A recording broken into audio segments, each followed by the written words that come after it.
Police Rohit को पकड़ने आ जाती है और बोलती है तुम्हें जेल जाना होगा। एक छोटा सा गांव था। उस गांव में एक गरीब का घर था। गरीब के घर में एक गरीब, उसके दो बच्चे और अपनी माँ के साथ रहता था। उसकी पत्नी तो कई साल पहले गुजर गई थी। उसका जो बेटा था उसको भी जुए की लत थी। वो सारे पैसे जुए में बर्बाद कर देता था, परंतु उसको किसी बात का दुख नहीं था। उसको मजा आने लगा जुए खेलने में। परंतु उसकी एक पुत्री भी थी, बेटी भी थी। बेटी पढ़ाई करती, दूसरे के घर काम करके पैसे कमाती, परंतु उसको दुख नहीं था कि वो पैसे कमा रही है। वो अपने पिता की सेवा करती। एक दिन उसके पिता की हालत बहुत गंभीर हो गई और खांसी आने लगी, तेज तेज खांसी।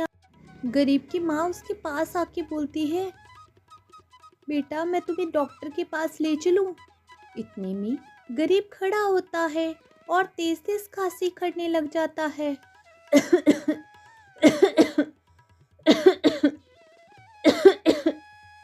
बेटा तुम्हें तो बहुत ज़्यादा खांसी आ रही है।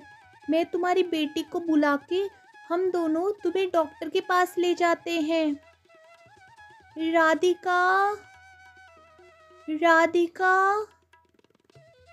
बुजुर्ग महिला राधिका को बुलाती है। राधिका तुम कहाँ हो? आओ। राधिका जल्दी जल्दी आती है और बोलती है, दादी माँ क्या हुआ? आपने मुझे आवाज़ क्यों लगाई? मैं आ ही रही थी, थोड़ी सब्जी बना रही थी। फिर वो राधिका अपने पिता से पूरी बात पूछती है। पिता को बोलती है, पिताजी आपने दवाई तो ली नहीं, पहले दवाई लीजिए, एकदम ठीक हो जाएंगे। इतने में राधिका कुछ फल लेने चली जाती है, क्योंकि उसके पिता की खांसी रुक चुकी थी। वो सोचती है कि थोड़े फल ले आती हूँ। वो जैसे ही बाजार से फल लेके आती है तो रास्ते में उसके दो लड़के दिखते हैं। दो लड़कों में से एक उसका भाई होता है, रोहित। रोहित को देख के वो चौंक जाती है कि मेरा भाई जुआ खेल रहा है। उसको नहीं पता जुए से जीवन बर्बाद हो जाता है। वो अपने भाई को बोलती है, भैया आप यहाँ क्या कर रहे हो? आपको नहीं पता ये गलत चीज है, ये गंदी आदत होती है, इससे पूरे पैसे बर्बाद हो जाते हैं। रोहित को बहुत गुस्सा चढ़ता है अपनी बहन पे और बोलता है, तुम मुझे समझाओगी कि जुआ खेलना चाहिए कि नहीं खेलना चाहिए? मैं पैसे इकट्ठे कर रहा हूँ जिससे पिताजी का इलाज हो सके शहर में, और तुम बोल रही हो मैं पैसे बर्बाद कर रहा हूँ। तुम मुझे मत सिखाओ और यहाँ से चली जाओ। रोहित अपनी बहन को बहुत सुनाता है। मायूस होके घर की ओर निकल जाती है। उसने अपने भाई को बहुत समझाया पर उसका भाई नहीं समझा। वो जुए खेलने में मगन था। वो राधिका अपने घर में जैसे ही जाती है, उसकी दादी खाना बना के रखी होती है। दलिया, खिचड़ी, रोटी, सूप सब कुछ तैयार करके रखती है अपने बेटे के लिए, क्योंकि डॉक्टर ने उसे बोला था। राधिका फल लेके आती है तो उसकी दादी बोलती है, बेटा तुम्हें इतना समय क्यों लग गया? मुझे बताओ, कोई बात है तो मुझे बता सकती हो कि तुम्हें इतना टाइम कैसे लग गया? हमें फल की बहुत ज़रूरत है, जूस पिलाऊंगी अपने बेटे को। इतने में राधिका बोलती है, दादी रोहित भैया जुआ खेलते हैं।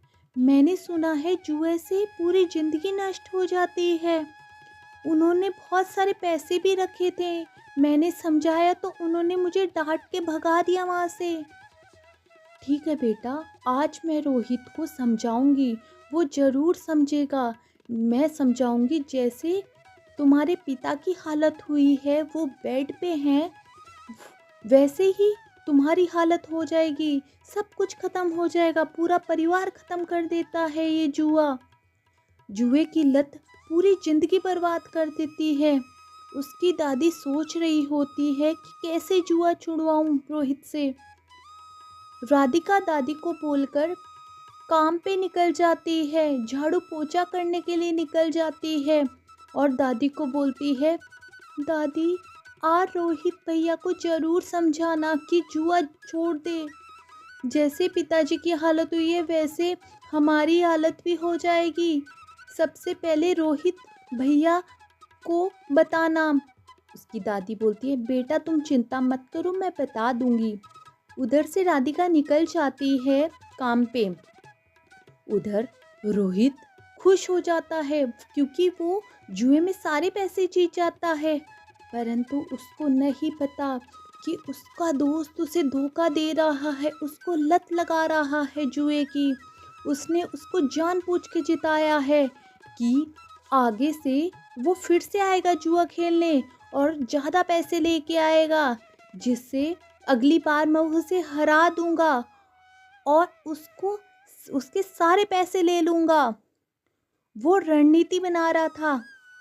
राधिका घर में काम करने के लिए जैसे ही पहुंचती है तो वो पोंछा मार रही ही होती है, तो वो अपने भाई के बारे में सोचने लग जाती है। उतने में वो मालकिन देख लेती है कि वो काम नहीं करती, तो वो राधिका को बोलती है, तुम बैठी बैठी क्या कर रही हो, काम क्यों नहीं कर रही? पूरा घर गंदा पड़ा है, जल्दी से झाड़ू निकालो, फिर बर्तन भी मांजने हैं। राधिका जल्दी जल्दी झाड़ू निकालती है और सोचती है जल्दी घर चल जाऊंगी तो दादी का हाथ बटा लूंगी। मालकिन वहां से चली जाती है। उसका पति उधर बैठा होता है। वो राधिका के पास आता है। राधिका बोलती, मालिक संभाल के, फर्श गीला है, आप फिसल जाओगे। बेटा मैं तुम्हारी मदद करना चाहता हूँ, मैंने कुछ सिक्के रखे हैं और कुछ पैसे हैं इस पोटली में, तुम अपने घर ले जाओ और अपने पिताजी की सेवा करो, इससे मदद हो जाएगी। इतने में राधिका बोलती है, नहीं मालिक, मुझे कोई पैसे नहीं चाहिए, मुझे अपनी ईमानदारी के पैसे चाहिए। परंतु उसका मालिक उसे पैसे दे के चले जाता है। राधिका रोने लग जाती है और वो अपने घर में पहुंच जाती है काम करके, उस पोटली को लेकर पैसे वाली को। राधिका को अपनी दादी दिख जाती है, वो बाहर होती है, वो गाय को चारा दे रही होती है। राधिका जल्दी से अपनी दादी के पास पहुंचती है और पूरी बात बताती है कि मेरे मालिक ने मुझे एक पोटली दी पैसों की और बोला जा अपने पिताजी का इलाज करा ले, और मैं ये पोटली ले आई। मैंने उनको बहुत बार मना किया, उन्होंने ये पोटली दी। दादी आप रख लो, नहीं तो भैया इसी को भी ले जाएंगे। दादी ने पूरी पोटली ले ली और बोलती है, बेटा तुम ये बात रोहित को मत बताना, नहीं तो ये भी जुए में लगा देगा, इतनी मुश्किल से पैसे मिले हैं।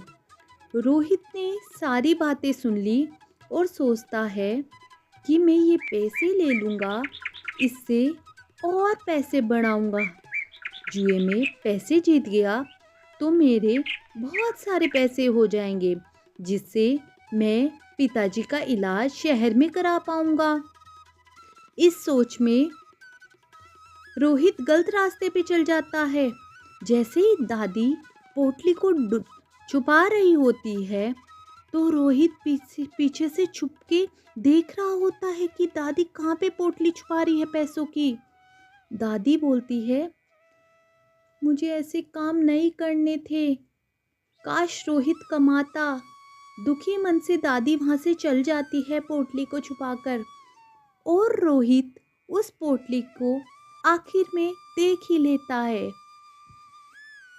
और बोलता है, अब ये पोटली मैं निकाल ही लूँगा। दादी सोचती है ये जुआ बेकार चीज़ है, पर देखो मैंने कितने से पैसे लगाए और कितने पैसे जीत लिए, अब और पैसे जीत के पिता का इलाज करा दूँगा तो पिताजी ठीक हो जाएंगे। फिर रोहित उस डिब्बे के पास जाता है जिसमें पोटली होती है, पोटली निकालता है तो वो खुश हो जाता है और बोलता है, दादी ने कितनी जगह पोटली छुपाई, पर उनको पता थोड़ी है उनका पोता पोटली निकाल ही लेगा। चोरी चोरी रोहित कमरे में से निकलता उसे लगता है कि कोई देख ना ले। फिर वो अपने दोस्त के पास पहुंचता है। उसका दोस्त खुश हो जाता है क्योंकि उसने पोटली के सारे पैसे जीत लिए होते हैं। और रोहित तेज तेज रो रहा होता है और उसने सारे पैसे खो दिए होते हैं जुए में। कुछ समय बाद धीरे धीरे रोहित अपना घर भी गंवा देता है जुए में। उसका दोस्त बोलता है, मैंने तुम्हें थोड़ी बोला था जुआ खेलो, तुम्हें लत लग गई थी जुए की, धीरे धीरे तुमने सब कुछ गवा दिया। और मैं जीत चुका हूँ, मुझे बहुत खुशी हो रही है, अब तुम्हारा घर मेरे नाम हुआ। लोग सुन रहे होते और रोहित पे हंस रहे होते कि उसने इतना गलत काम क्यों किया। रोहित सोचता है मैं इस घर से कुछ पैसे ले लूँगा तो अपना घर वापस ले लूँगा। रोहित चोरी करने लग जाता है। वो एक घर के पास पहुँचता है। वो उसकी बहन की मालिक का घर होता है जिसमें वो काम करती थी। वो बैग देने आता है उसका नौकर अपने मालिक को। उसका मालिक बोलता है, तुमने ठीक से तो गिन लिए थे ना, सारे पैसे हैं? हाँ मालिक, इसमें सारे पैसे हैं, आप भी अंदर जाके गिन लेना, आजकल चोरी बहुत हो रही है। रोहित सारी बातें सुन रहा था और सोच रहा था ये सही मौका है, इसमें इतने पैसे तो होंगे ना जिससे मैं अपना घर वापस ले सकूं उस मेरे दोस्त से।